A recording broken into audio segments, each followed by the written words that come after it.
The following day was a felicitous day, on which were to take place the investiture and the marriage of Nanda, the world-honored one's step-brother. But the world-honored one went to Nanda's house and spoke to Nanda, who came out to greet him. Then the Buddha bestowed upon him a begging bowl and departed. Nanda, with bowl in hand, followed the world-honored one outside. His betrothed, the maiden Sundari, was at the time combing her hair. Noticing Nanda leaving, and with her hair in her hand, she asked intently, "Where are you going?"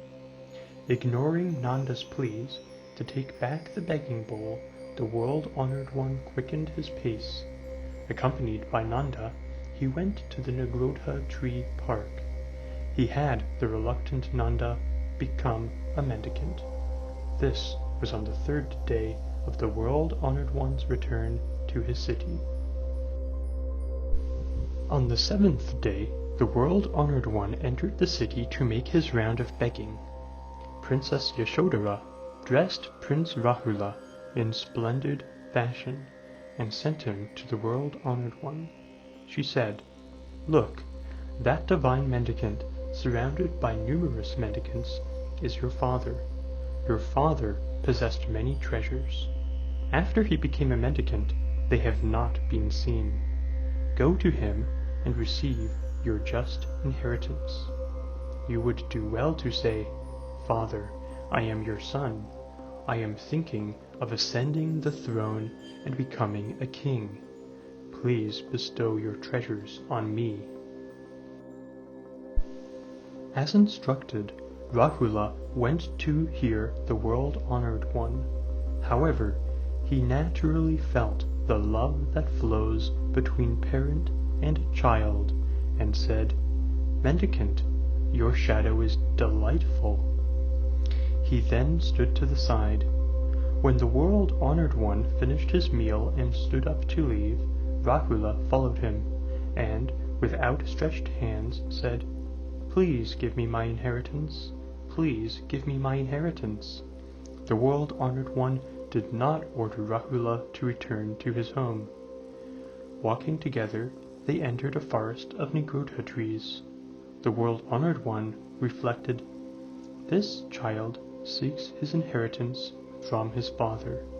That inheritance waxes and wanes and produces suffering. Rather, I shall bestow on him the spiritual treasure that I attained at the place of enlightenment. I shall make him the heir of a supernatural inheritance." He called for Shariputra and told him, "Have Rahula become a mendicant." Shariputra said, "How should I have Rahula become a mendicant?" The world-honored one called his disciples together to explain this matter.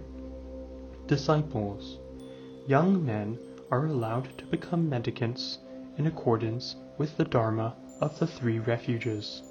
First, they shave off their beard and hair and put on saffron robes. They drape the upper part of the robes on one shoulder and bow down at the feet of the disciples. They then kneel with one knee touching the ground. They join their palms and repeat, 'I take refuge in the Buddha. I take refuge in the Dharma. I take refuge in the Sangha.' Have them repeat the three refuges 3 times.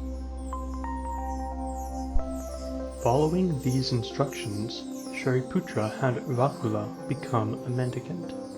Hearing reports of this, King Shuddhodana was aggrieved. He hurried to the world-honored one's place and said, "World-honored one, I seek one blessing for myself." The world-honored one said, "Great king, the Buddha is able to bestow any manner of blessing." The king said, "World-honored one, the blessing that I seek is most fitting and is not tainted with greed.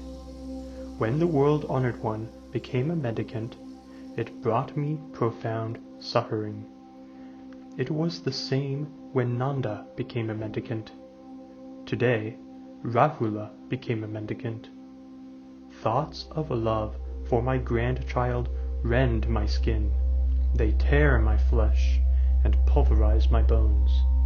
They pierce my marrow and cause me pain. From now on, please prohibit the home leaving of children who do not have their parents' consent. The World-Honored One acceded to this request, and thereafter he forbade the home leaving of children who did not have the consent of their parents. Around that time, among the many youthful disciples, there were some who were confused as to the number of precepts to which they would have to adhere. The World-Honored One learned of their confusion and established the 10 precepts for youthful disciples. Disciples, I prescribe 10 precepts for youthful disciples. They must refrain from killing, refrain from stealing, refrain from licentious behavior, refrain from lying, refrain from drinking liquor, and refrain from partaking of meals except at the approved times. They must refrain from drawing close to song, dance, music, and shows. Refrain from putting on floral wreaths, smearing incense on the body, and using cosmetics. Refrain from lying down on beds with adornments, and refrain from receiving money. These are the 10 precepts for youthful disciples. Youthful disciples must observe these 10 precepts. The World-Honored One had returned to his native home after a long absence. When the spiritual edification of his family and the people was finished, he headed once again for Rajagriha, traveled as far as the village of Anupiya of the Malla clan.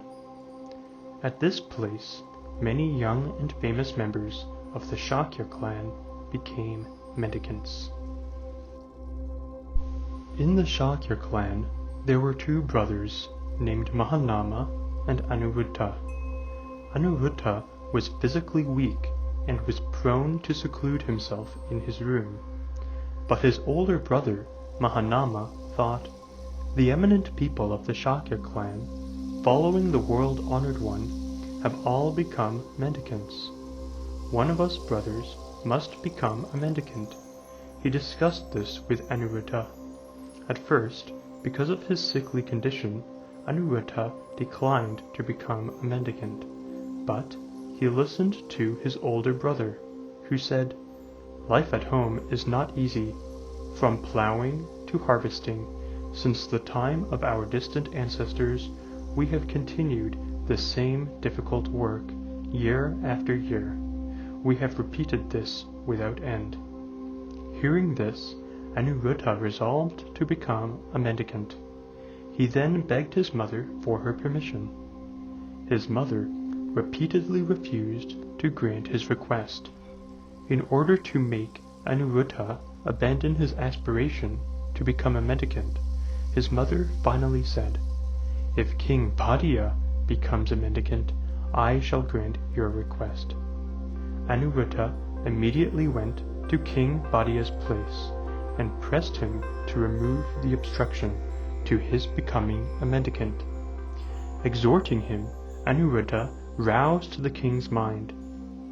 Taking Ananda, Bhagu, Kimbila, and Devadatta with him, and accompanied by the barber, Upali, Anuruddha left the city.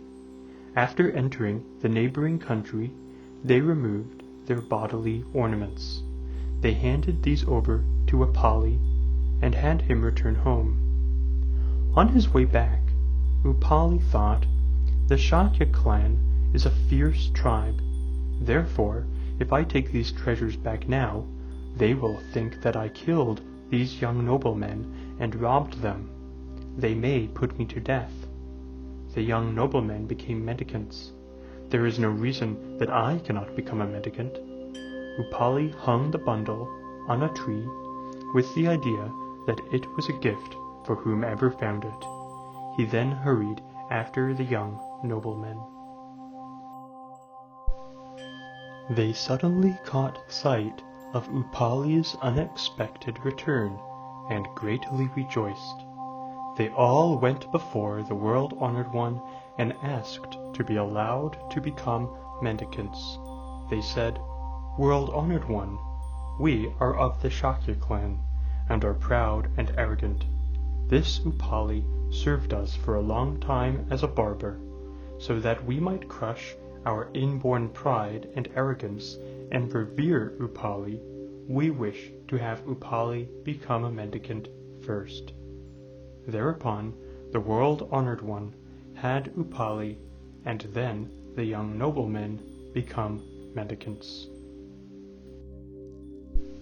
After the rainy season, Bhadia attained enlightenment. Sitting under a tree in the posture of meditation, he savored the bliss of a sage. Involuntarily, he cried out, "It is blissful! It is blissful!" The other disciples heard this, and thinking that Bhadia was pursuing the pleasures of the floating world, they relayed it to the world-honored one. As a consequence, when Bhadia was summoned by the world-honored one, he said, "World-honored one, when I sat on the throne, at all places, inside and outside my room, in the city, in the country, I was protected by guards. Despite this, I always lived in fear. Now, although I am under a tree in the middle of a forest, my mind is as blissful as a deer's. It was while thinking of this that I involuntarily cried out, 'Oh, it is blissful, it is blissful.'" The world-honored one replied in verse, "Whoever gets rid of anger within and transcends the suffering of both existence and non-existence will be freed from fear and anxiety and attain boundless bliss. Even the gods do not know this frame of mind." The world-honored one, at the head of these disciples, then returned to Rajagriha.